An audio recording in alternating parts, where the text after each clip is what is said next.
Le message du jour vous est présenté par notre frère Marc.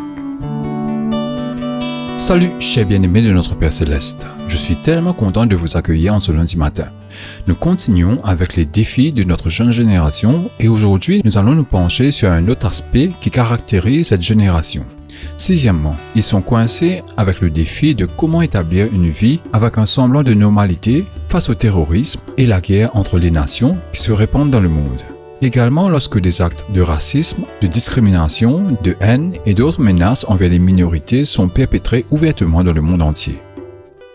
Bien-aimés, soyons francs à ce sujet. Comment pouvons-nous, chrétiens et nos dirigeants d'église, parler d'amour au milieu de la haine et du mensonge? Où est la paix quand la guerre et le meurtre font rage sur les 5 continents?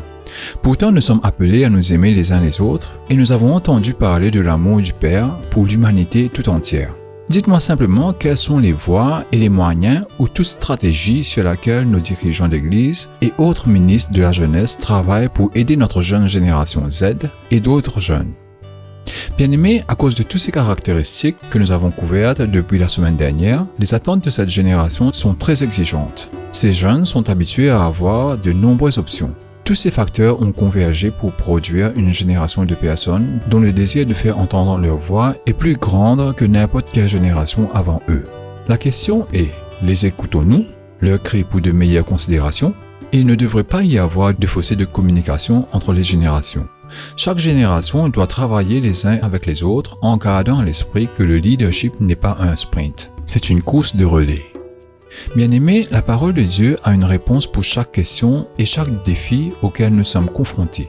Après avoir pris tout ce que nous avons couvert en considération, les dirigeants de l'Église doivent être assez sages pour fournir des voies et des moyens permettant aux jeunes de s'épanouir comme des palmiers et de croître comme le cèdre de Liban et d'être plantés dans la maison du Seigneur et de prospérer dans les parvis de notre Dieu. Le psaume 92, versets 12 à 14. Que celui qui a des oreilles écoute. Un salut au bon entendeur. Que Dieu vous bénisse tous. Profitez de votre journée en lui. Au revoir. Si toi aussi tu crois que la parole de Dieu est une bénédiction, partage-la et sois une source de bénédiction pour les autres, toi aussi.